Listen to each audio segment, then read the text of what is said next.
آج میں تمام ثبوت آپ لوگوں کے سامنے لایا ہوں۔ گزشتہ روز ایک کمرشل ذاکر نے اسلام آباد میں سیدنا صدیق اکبر رضی اللہ تعالیٰ عنہ کی شان میں گستاخی کی۔ پاکستان ایک نیوکلیئر سٹیٹ ہے اور یہ واحد اسلامی ریاست ہے جو اسلام کے نام پہ بنی اور مسلمانوں کی واحد اٹامک پاور رکھنے والی یہ ریاست ہے، جس پہ اسرائیل، امریکہ، انڈیا اور تمام anti Pakistan, anti Islamic element جو دنیا میں کام کر رہے ہیں، ان کی حت الوسع کوشش ہے کہ پاکستان کو ڈی سٹیبلائز کیا جائے، پاکستان کو لسانیت کی بنیاد پہ تقسیم کیا جائے، پاکستان کو صوبائیت کی بنیاد پہ تقسیم کیا جائے اور پاکستان کو فرقہ وارانہ فسادات کی بھینٹ چڑھا دیا جائے۔ ایسے میں ہی کچھ ایسے تماش بین، ایسے لوفر لفنگے، ایسے بدذات اور ایسے ناجائز اولادیں پیدا کی جاتی ہیں جن کو بھیجا جاتا ہے مختلف جگہوں پہ فرقہ واریت پھیلانے میں اور پاکستان کے لوگوں کو آپس میں تقسیم کرنے میں اور مسلمانوں میں انتشار پھیلانے میں، مسلمانوں کی دل آزاری کرنے کے لیے ایسے لوگوں کو بھیجا جاتا ہے۔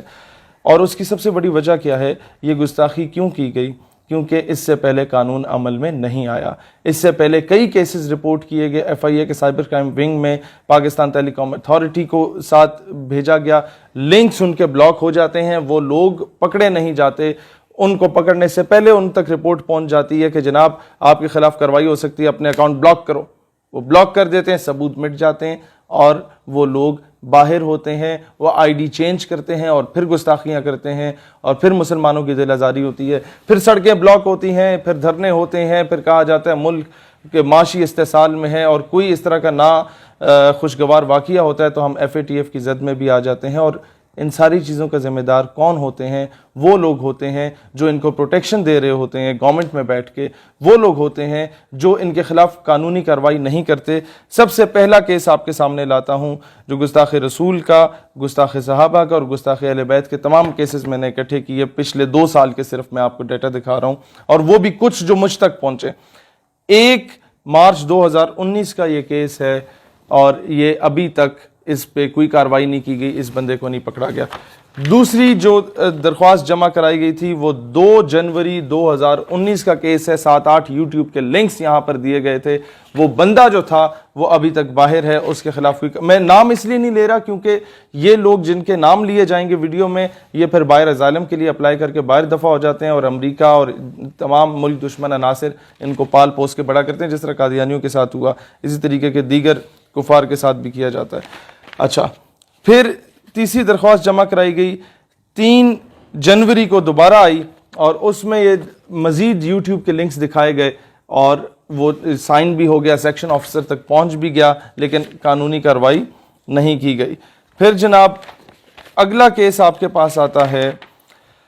21 مئی 2020 کا، جس میں رسول اللہ علیہ السلام کی شان مبارکہ کے خلاف اور صحابہ کرام کے خلاف شدید غلط قسم کے الفاظ استعمال کیے جاتے ہیں۔ یہ کیس تب کا ہے اور اس پر بھی کوئی قانونی کارروائی ابھی تک نہیں کی گئی۔ اچھا جی، پھر کیس آتا ہے جناب 4 جون 2020 کا، جس میں یہ ساری چیزیں سامنے لائی جاتی۔ 298C کا کیس ہے، یہ جمع کرایا جاتا ہے بخدمت جناب چیئرمین پاکستان ٹیلی کمیونیکیشن اتھارٹی اسلام آباد اور اس کے بعد یہ ایف آئی اے کو جمع کرائی جاتی ہے اس کی کاپی۔ دونوں میں کسی قسم کا جو ہے وہ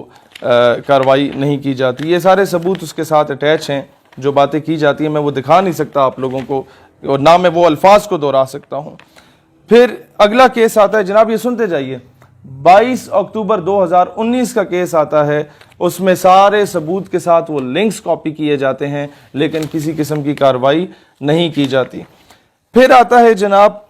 1 مارچ 2019 کا کیس، اس بندے کا جو کہ اپنا آئی ڈی کارڈ چینج کروا کے ملک سے باہر فرار ہو چکا ہے، باہر اسائلم لے چکا ہے۔ اس کا نام اگر میں لوں گا تو شاید اسے مزید اقوام متحدہ کی آڑ میں آ کے مزید جو ہے وہ کیے جائیں گے، لیکن اس کا آئی ڈی کارڈ کس نے چینج کرایا، پاسپورٹ کس نے چینج کرایا، کون اس کے پیچھے ہے، اس پہ انکوائری بیٹھنی چاہیے۔ اور بالخصوص راول پنڈی کے ایف آئی اے کے سائبر کرائم کا جو آفس ہے وہاں پر بار بار جا کے درخواستیں دی گئیں لوگوں کی جانب سے، کوئی عمل درآمد نہیں ہوا، ٹرخایا گیا اور کیس کو پرولونگ کیا گیا جب تک لوگ باہر فرار ہو جاتے ہیں۔ اچھا جی، 13 مئی 2019 کو یہ غلام سعید صاحب نے چکوال سے ایک کیس دائر کیا گستاخانہ خاکوں کے خلاف پی ٹی اے اور ایف آئی اے میں، لیکن اس بات کو بھی سنوائی نہیں ہوئی۔ اگلا کیس آ جاتا ہے جناب یہ، اس میں ڈسٹرکٹ میجسٹریٹ اسلام آباد کی جانب سے بھیجا جاتا ہے ایف آئی اے اور پی ٹی اے کو یہ کیس، اور اب 22 اپریل 2019 کا، اور سگنیچرز کے ساتھ، سارے اسٹیمپ کے ساتھ، ابھی تک کوئی کارروائی نہیں کی گئی۔ پھر جناب اگلا کیس آتا ہے آپ کے پاس 11 جولائی 2019 کا،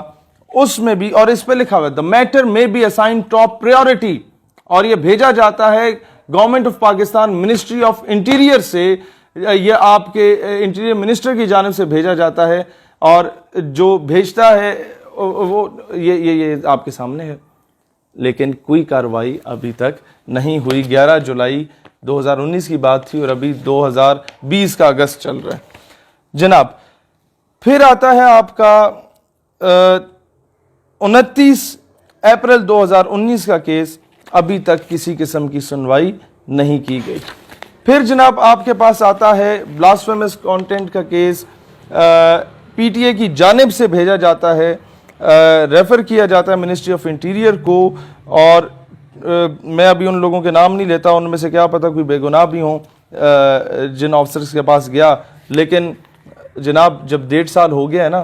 تو پھر مجھے مجبور نہ کریں، اگلی بار میں نام لینے پہ بھی مجبور ہوں گا۔ 15 جولائی 2019 کا کیس ہے، ابھی تک کوئی سنوائی اس کی نہیں ہوئی، اور مطلب گستاخ رسول یا گستاخ صحابہ، گستاخ اہل بیت جو ہیں انہیں گرفتار نہیں کیا گیا۔ اور آخری کیس ہے 17 اپریل 2019 کا، محکمہ اوقاف کی جانب سے بھیجتا ہے ایف آئی اے کے سائبر کرائم ونگ میں، وہ جناب اس کی کوئی سنوائی نہیں ہوتی۔ یہ آپ کے اسلام آباد کے وہ کیسز ہیں جن پہ سنوائی نہیں ہو رہی، اور جب ان پہ سنوائی نہیں ہوتی تو لوگوں کو موقع ملتا ہے کہ ہمیں تو لگام ڈالنے والا یہاں پر کوئی موجود ہے ہی نہیں، لہٰذا کسی بھی صحابی رسول کی یا اہل بیت کرام علیہ السلام میں سے کسی کی شان میں یا رسول اللہ علیہ السلام کی شان میں اگر کوئی گستاخی کرتا ہے تو وہ کھلے عام کرتا ہے، اسے اس چیز کا خوف نہیں ہوتا کہ ہمیں پکڑا جائے گا یا نہیں پکڑا جائے گا۔ 2-4 کیسز اس طرح کے ہوتے ہیں جو کہ بہت ہائی لیول کے اس عوام میں چلے جاتے ہیں اور عوامی دباؤ کے اندر آ کے گورنمنٹ شاید کوئی ایکشن لے لے،